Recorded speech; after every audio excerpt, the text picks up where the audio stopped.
En la vastedad del océano de la existencia, a menudo es imperativo que una borrasca, una auténtica tempestad en alta mar, nos conduzca precisamente al lugar donde la divina providencia desea situarnos. Nuestra presencia aquí y ahora se debe, sin duda, a la aparición de aquella bendita tormenta. Es innegable entonces que la sabiduría del Creador opera de maneras insospechadas, ¿verdad? Aunque resulte sencillo expresarlo, afrontar esta realidad en el día a día se torna complejo. No obstante, en ocasiones es preferible que nuestras aspiraciones naufraguen para que los designios celestiales logren su plenitud. Proclamamos con fervor, gloria a Dios, pero nuestra naturaleza humana se resiste con vehemencia al fracaso de nuestros propios planes y ambiciones. Es así como la divinidad se sirve de vicisitudes que, a simple vista, parecen desviarnos de nuestro rumbo preestablecido, mas en verdad nos orientan hacia el auténtico destino que Él había trazado para nosotros desde la eternidad. Sin embargo, esta transmutación, este vuelco inesperado, no suele ser de nuestro agrado y nos cuesta aceptarlo con ecuanimidad. Aún así, es una verdad irrefutable que la vida persiste, incluso florece, después de que las tempestades amainan. La continuidad de la vida es una certeza inquebrantable. He arribado a la profunda convicción de que no hay mejor catalizador para rectificar una trayectoria equivocada en nuestras vidas que el impacto de una noticia adversa, como un diagnóstico desalentador o la abrupta finalización de un empleo. En otras circunstancias, los documentos de un proceso de separación o un revés económico significativo pueden sacudirnos hasta lo más hondo de nuestro ser. No pretendo insinuar que desearía que tales pruebas recayeran sobre ustedes. Solo señalo que en los albores de estas situaciones experimentamos la desorientación inherente a un naufragio. ¿Cómo podría ser de otra forma? La belleza inherente a estas tribulaciones reside en que nos impulsan con una fuerza inusitada a buscar la presencia divina, con una intensidad que de no ser por ellas jamás habríamos cultivado. Comprendo que quizás no resuene un coro de amén ante esta afirmación, pues la tendencia natural es a evitar tales experiencias. Pero es precisamente en medio de la vorágine de las adversidades donde florece esa búsqueda apasionada del Altísimo. Las inclemencias imprevistas nos doblegan, nos postran de rodillas, ubicándonos en nuestra verdadera posición en un instante, nos recuerdan de inmediato nuestra intrínseca dependencia del Señor. Paradójicamente, nuestra condición humana, propensa a la complacencia, hace que en cuanto vislumbramos una mejora en nuestras circunstancias, la memoria de Dios se desvanezca y la frecuencia de nuestras súplicas disminuya drásticamente. El ser humano desde su génesis transita una senda que va de la total dependencia a una anhelada independencia. Un neonato, por ejemplo, es absolutamente incapaz de valerse por sí mismo. Su supervivencia depende por completo de sus progenitores, quienes lo nutren, lo confortan, lo asean. La meta primordial de todo padre y madre es guiar a sus retoños paso a paso hacia una autonomía plena. Celebramos con júbilo hitos como el momento en que aprenden a valerse por sí mismos en aspectos básicos, como dejar los pañales, una victoria compartida por toda la familia. Así, una relación paterno-filial saludable evoluciona de la dependencia a la autosuficiencia. Sin embargo, una conexión genuina con la divinidad opera en sentido inverso. Espiritualmente, comenzamos nuestra travesía en un estado de autosuficiencia ilusoria, creyendo no necesitar la guía de lo trascendente y actuando según nuestro propio albedrío. Pero a medida que maduramos en el espíritu, nos volvemos cada vez más conscientes de nuestra inherente necesidad de Dios, profundizando nuestra dependencia. En este camino inverso, aprendemos a vivir bajo el principio de la provisión diaria. Cada jornada nos decimos basta con la preocupación del día presente. Lucharé esta jornada con las fuerzas que me han sido otorgadas hoy. No me afanaré por el mañana.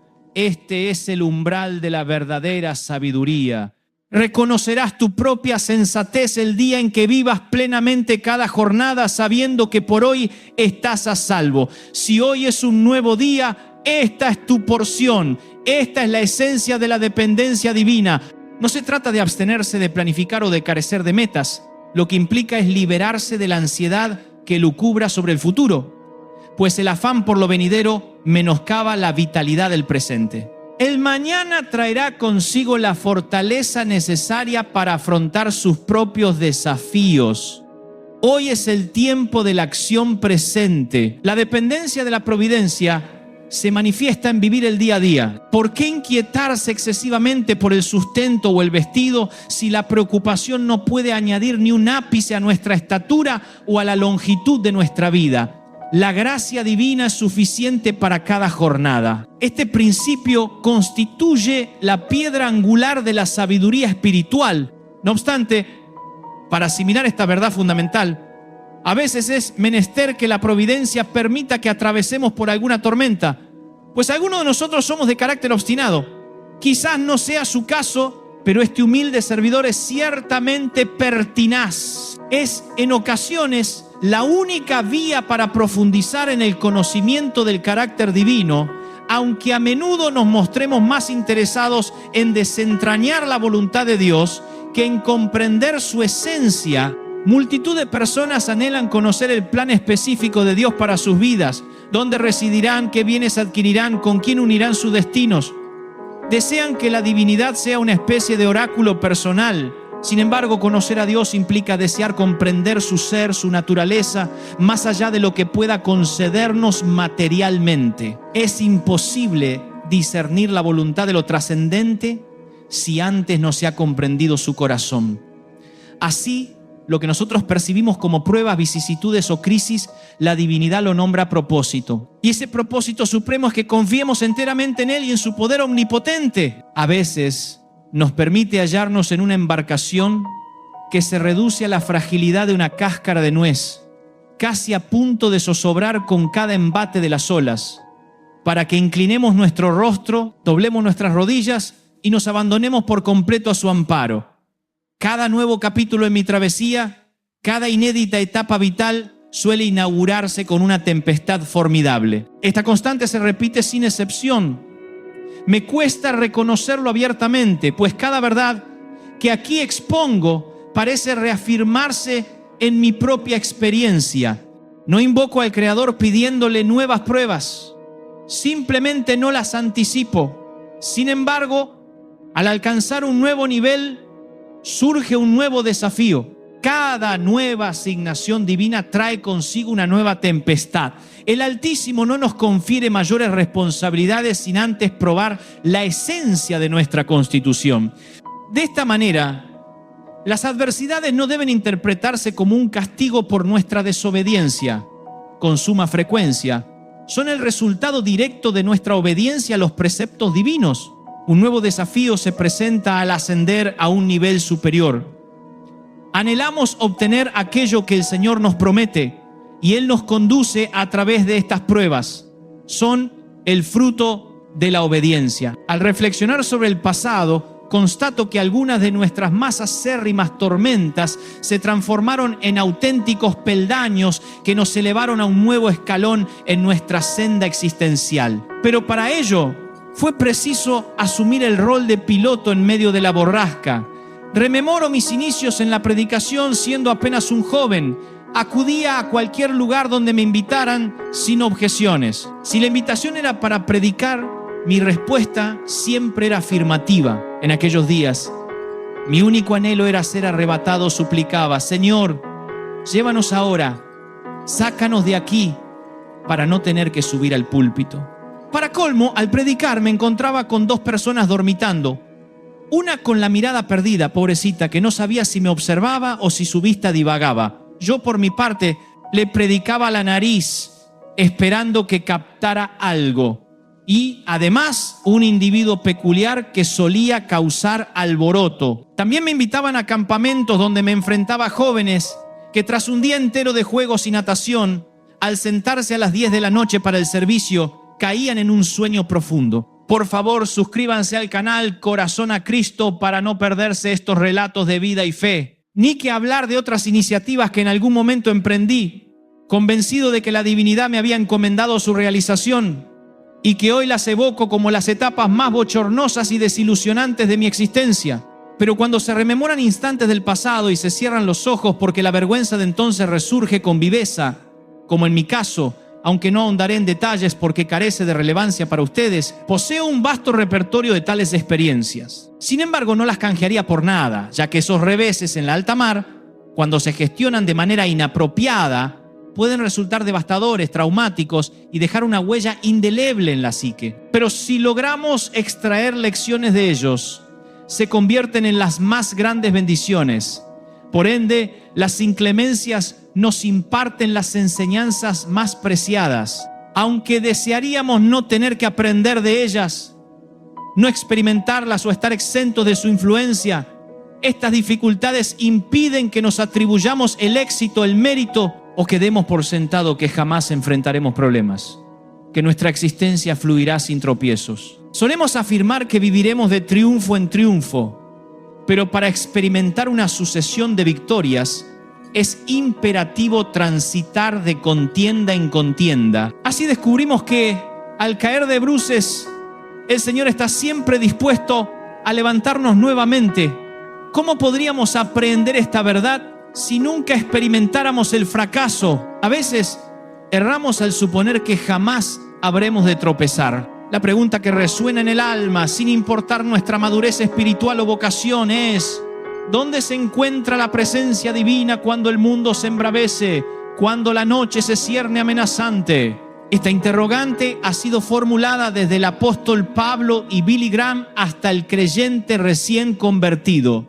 ¿Dónde está Dios? Porque todos hemos conocido esa noche de tempestad, cuando el adversario parece insuperable, la tarea abrumadora, el futuro incierto y las respuestas escasas. Algunos hemos permanecido en la tormenta por un tiempo tan prolongado que en ocasiones nos asalta la duda.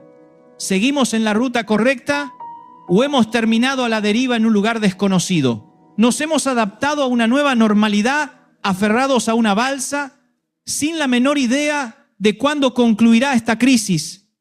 Y ahí estamos. En esas ocasiones incluso la fe se torna un desafío. Y ni hablar cuando alguien con la mejor intención te ofrece una palabra de aliento. Bueno, confía en el Señor, hermana, hermano, ya saldrás.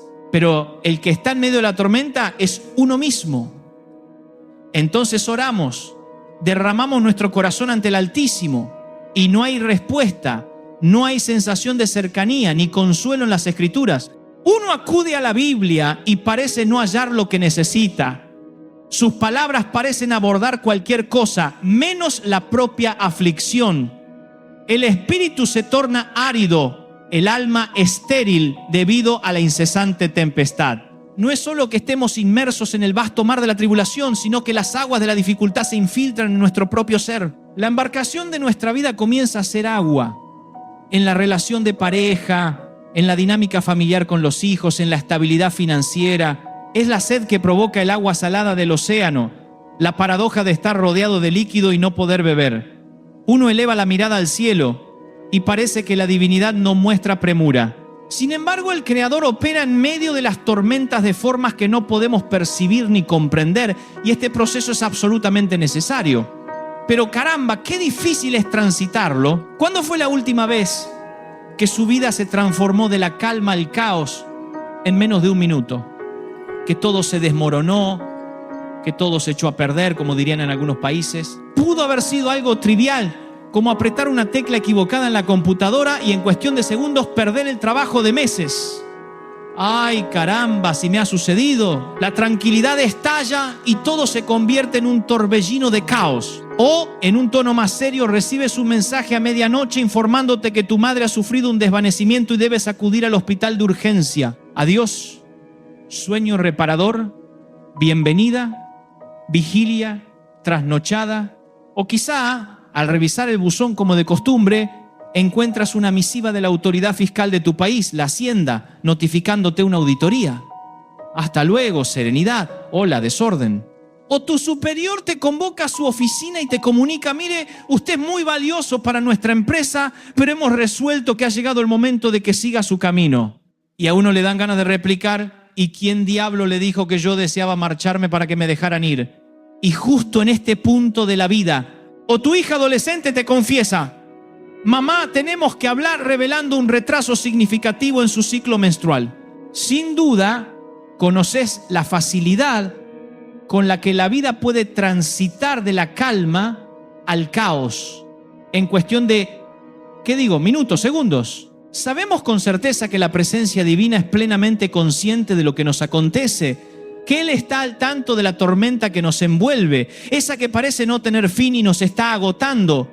Lo sabemos, pero a pesar de ello, hemos formulado innumerables interrogantes teñidas de ira, porque las adversidades asaltan nuestra fe, nos agotan, nos merman las ganas de elevar una oración, pero la situación está a punto de mejorar o empeorar según el prisma desde el que se quiera observar. Los discípulos, al ver a Jesús caminando sobre el mar, sintieron un temor profundo. ¿Por qué? Ese miedo empujó a Pedro bajo la embarcación, pues él sabía el poder destructivo de estas tormentas. Había escuchado los relatos, presenciado los naufragios, conocido a las viudas, sabía que la tempestad podía arrebatar vidas y anhelaba escapar de ella a toda costa. Durante toda la noche Pedro había deseado salir de esa barca. Al igual que muchos de ustedes, anhelan liberarse de una situación actual. 9 largas horas el hombre había aferrado las velas, luchado con los remos, empapado hasta los huesos y exhausto por el lamento y la furia del viento. Ahora bien, si miramos a Pedro a los ojos en este preciso instante, no observaremos a un hombre de convicción, de audacia, de fe. Más adelante en la historia seremos testigos de su devoción en Pentecostés. Notaremos su fe plasmada en sus epístolas. Pero esta noche, no. Esta noche es un hombre abrumado por un miedo inconmensurable, un miedo sofocante, el de un hombre que no encuentra escape y se sabe al borde de la aniquilación.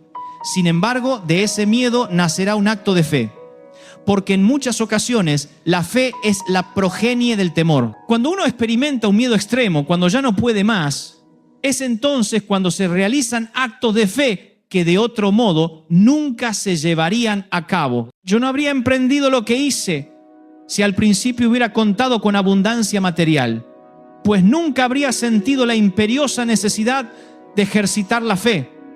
Ni siquiera habría elevado una súplica. Habría pensado: ¿cuánto tengo en la cuenta? Suficiente para organizar un evento gigantesco para jóvenes, porque el dinero abunda.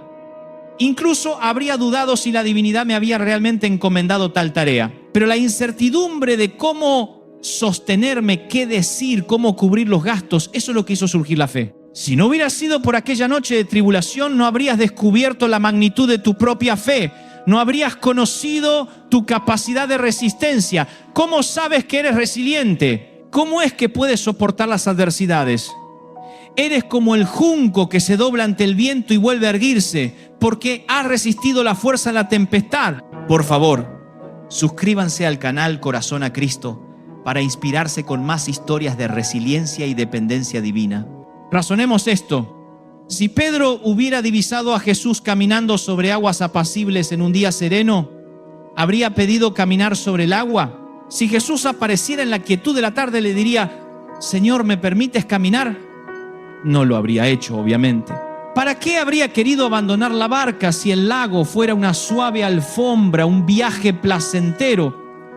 ¿En verdad pensamos que Pedro solicitaría un paseo nocturno sobre las aguas en tal contexto? Pero coloquemos a un individuo ante la disyuntiva entre una muerte ineludible y una muerte probable, y siempre optará por la segunda. En la misma desesperación que se observó en las víctimas del 11 de septiembre, en el atentado a las Torres, cuando, ante el abrasador calor de las llamas, se arrojaban al vacío. Uno se pregunta: ¿por qué se lanzaban? Quienes estudiaron ese fenómeno explican que en su mente la gente pensó: aquí la muerte es segura, al vacío no sé qué haya debajo, quizás sobreviva. Entre la muerte segura y la probable siempre es preferible. Y los grandes actos de fe que has experimentado nunca surgieron de un momento de calma. Los grandes pasos de fe que has dado siempre nacieron de un instante de temor profundo, de desesperación, cuando te encontrabas entre la espada y la pared. ¿Es así o no es así? Cuando la incertidumbre te envolvía, ¿cómo supiste qué hacer como madre cuando tu hijo comenzó a arder en fiebre o a convulsionar? Me refiero a tiempos en que no existía la facilidad de buscar en internet convulsiones, ojos en blanco, ¿qué hago? ¿De dónde extraías ese instinto, esa fuerza? Incluso se conocen casos de madres que literalmente han levantado un camión o un automóvil para rescatar a sus hijos de debajo de las ruedas sin explicarse de dónde provino tal fuerza. ¿Cómo habrías descubierto esa capacidad de reacción si no hubieras estado bajo una crisis? Los avivamientos espirituales siempre han surgido en iglesias sin opciones, amenazadas, perseguidas. Así, en todo acto de fe, siempre hay primero una simiente de miedo. La fe es invariablemente la hija del temor. El miedo, si es canalizado correctamente, puede generar fe. De lo contrario, puede paralizarte o hacerte abandonar la embarcación. Cada vez que reviso las biografías de hombres y mujeres valerosos, observo que sus capítulos iniciales están marcados por un miedo sincero. La fe germina cuando divisamos a Dios obrando en la cima de la montaña, mientras nosotros nos hallamos en el valle, demasiado empapados y débiles para ascender. Pedro había agotado hasta su último esfuerzo. Hoy me dirijo a aquellos que exclaman: Señor, he hecho todo lo humanamente posible, no me quedan más fuerzas. Hablo a quienes no requieren una oración para más fortaleza, necesitan un milagro. ¿Necesitas un milagro, sí o no? Hay quienes dicen: no, ya no quiero más oraciones para tener fuerza. Muchos de nosotros hoy no necesitamos más fuerza, necesitamos una intervención divina. Pedro era consciente de dos verdades ineludibles: se estaba hundiendo y Jesús se mantenía a flote. Estaba plenamente convencido de qué lado quería estar. Observó a sus compañeros hundiéndose y a Jesús sobre las aguas. Entonces exclamó: Señor, si eres tú, manda que yo vaya a ti sobre las aguas. Lo que en verdad anhelaba era escapar de esa situación, salir de allí a toda costa. No estaba poniendo a prueba a Jesús, sino suplicando con desesperación. Porque dar un paso sobre ese mar embravecido no es cuestión de lógica, es un acto de desesperación. A veces realizamos acciones de las que no nos creíamos capaces. Al principio, Pedro se aferra al borde de la barca, que no cesa de moverse, saca una pierna, luego la otra, da varios pasitos como si un arrecife invisible lo sostuviera bajo sus pies. ¿Qué es la fe? Es una zambullida desesperada, un abandono del bote de los esfuerzos humanos, de las obras propias, para confiar en la gracia del Señor, quien nos permitirá mantenernos a flote si esa es su voluntad perfecta. Es decir, Señor, me entrego, si me hundo, que sea así. Es ese último acto de valentía. Oímos la voz divina, damos el paso, abandonamos el naufragio de nuestra autosuficiencia, dejamos atrás el fariseísmo y nos asimos a la sólida gracia de Dios y sorprendentemente caminamos sobre el agua. Algunos descienden de la embarcación, no dejan de confiar en el Señor y caminan sobre las aguas por años.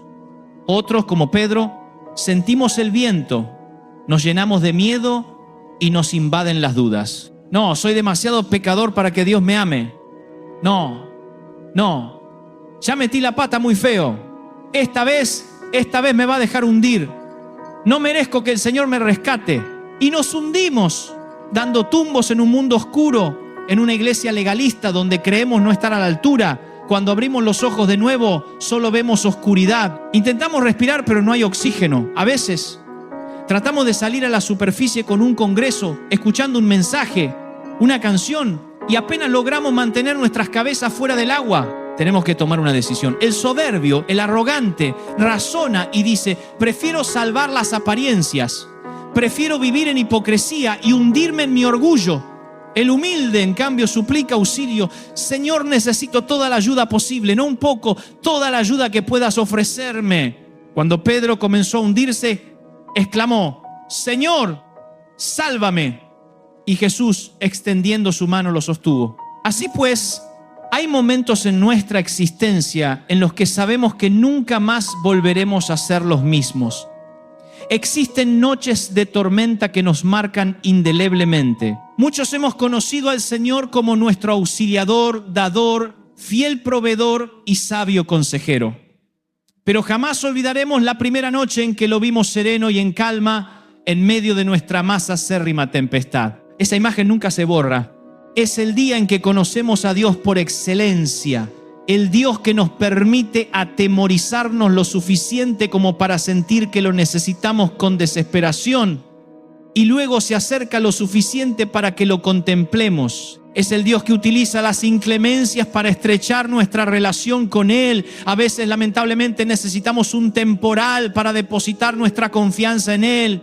¡Qué pena! Pero así somos los seres humanos. Desconozco la magnitud de sus desvíos, la cantidad de tormentas que han atravesado. Tampoco sé cuáles son los obstáculos por los que han pasado.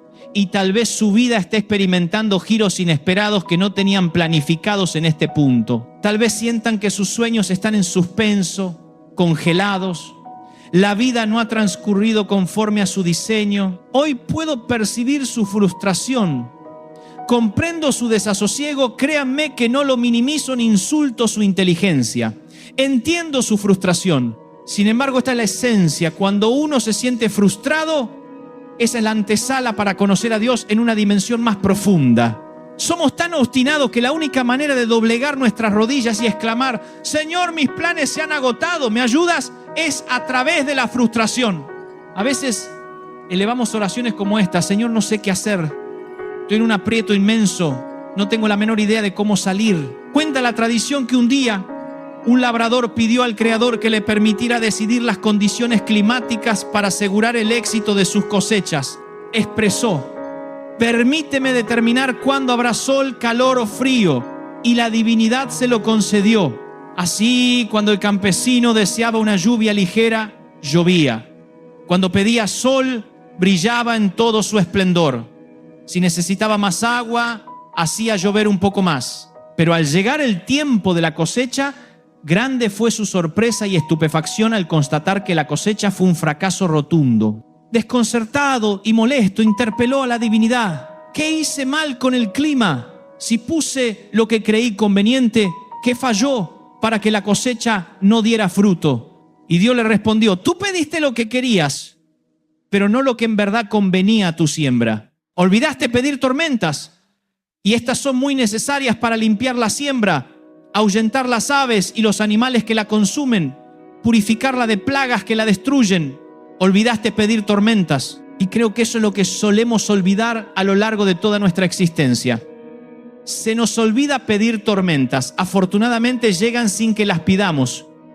Lo bueno es que Dios no espera que se las solicitemos. Sé que estás en una noche de tempestad y el clima adverso se asoma por los 4 puntos cardinales, concentrándose en tu pequeña embarcación. Estás viviendo una serie de eventos desafortunados desde hace meses y pilotear tormentas ya forma parte de tu nueva normalidad. Este mensaje va dirigido a quienes en sus hogares se levantan empapados y se acuestan aún más mojados, acostumbrados a irse a la cama exhaustos y con la mente en constante actividad. Te duermes por el agotamiento y luego de contemplar por largas horas el techo de tu habitación, apenas iluminado por la ventana, el Salmo 46 resuena con fuerza. Dios es nuestro refugio y nuestra fuerza, siempre dispuesto a ayudarnos en tiempos de dificultad. Por lo tanto, no temeremos cuando vengan terremotos y las montañas se derrumben en el mar, que rujan los océanos, que hagan espuma, dijo el salmista, que tiemblen las montañas mientras suben las aguas. Yo confiaré en mi Dios, y como piloto de varias tormentas vividas, les daré un consejo que siempre me ha resultado efectivo. Aférrense lo más fuerte posible al primer mástil que encuentren a bordo y resistan. Manténganse vivos, manténganse respirando, y tarde o temprano el Maestro llegará. El Señor aparecerá cuando deba aparecer. Él no permitirá que se hundan. Solo les está brindando una gran historia para contar a sus nietos. Tengan mucha paz. les doy mi palabra como capitán de tempestades que como tantas otras veces saldremos juntos de esta. Saldremos en paz, nos irá bien. Yo me he propuesto ser el mejor líder, el mejor piloto de tormenta que pueda ser en cada una de las tempestades que me toque atravesar. No me queda otra opción más que fajarse y decir, esto es lo que me toca. No podemos escapar cuando una tormenta nos persigue. No siempre podemos evitarlas en el radar. Y aunque en muchas ocasiones no podía percibir al Señor, pasé por muchas temporadas en las que no podía verlo detrás de las nubes oscuras. Decidí que iba a confiar en Él aunque no lo viera, que es lo más difícil. Seguimos siendo muy sensoriales, sensitivos, emocionales, queremos sentir. Todavía existen frases como no sentí la presencia de Dios. ¿Quién dijo eso? Está bien, somos seres tripartitos, cuerpo, alma y espíritu. No obstante, hay obras que el Señor realiza directamente con el espíritu, pasando por alto las sensaciones del alma. Y Dios está obrando aunque no lo percibamos. Y uno dice, yo no lo sentí. Hemos tenido aquí, en Corazón a Cristo, un sinfín de servicios extraordinarios en los que Dios me ha mantenido al margen a nivel emocional. ¿Para qué? Para que me mantenga sobrio, para que controle el tiempo, para que no caiga en falacias como no podíamos terminar y terminábamos a las 12 de la noche. No, Dios me dice, mantente lúcido, administra lo que está sucediendo. Y que no sienta en una ocasión no significa que Dios no esté actuando. El mayor temor de los discípulos no fueron las olas provocadas por la tempestad, sino la impresión o la creencia de que Jesús los había abandonado. Ellos pensaron en primera instancia, a priori, que Jesús acudiría en su auxilio. Ya lo habían visto calmar tormentas como esta. En ese mismo mar lo habían despertado durante una borrasca y Él había ordenado a los cielos que guardaran silencio. Habían sido testigos de cómo Él aquietaba el viento y suavizaba las olas. Así que pensaron, sin duda descenderá del monte, pero no descendió.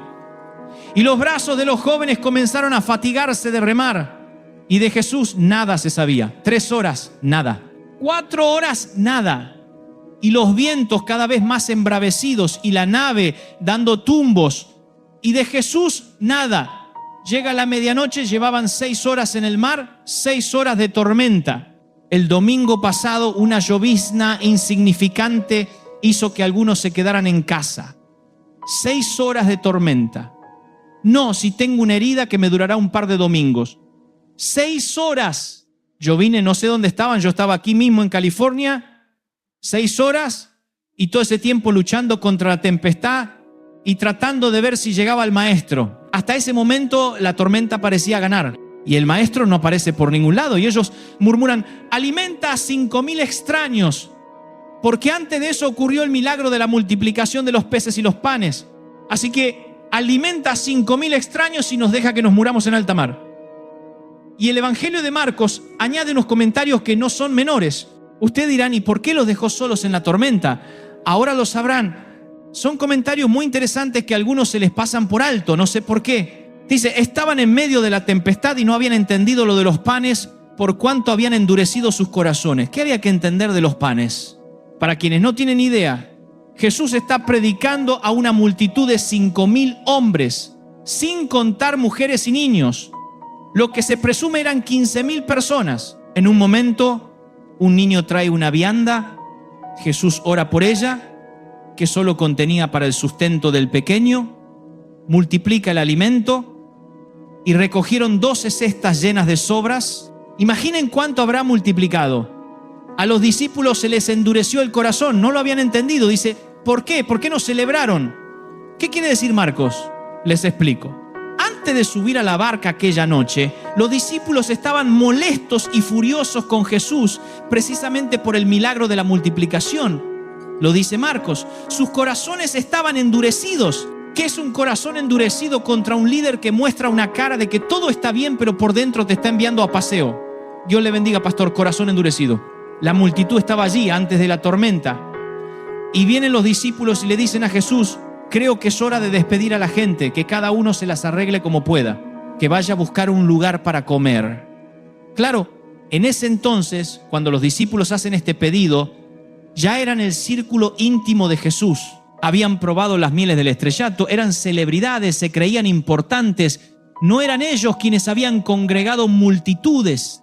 De alguna forma sentían que los reflectores también los iluminaban a ellos, que alguna luz los alcanzaba, los notaba. La gente seguramente les pedía autógrafos.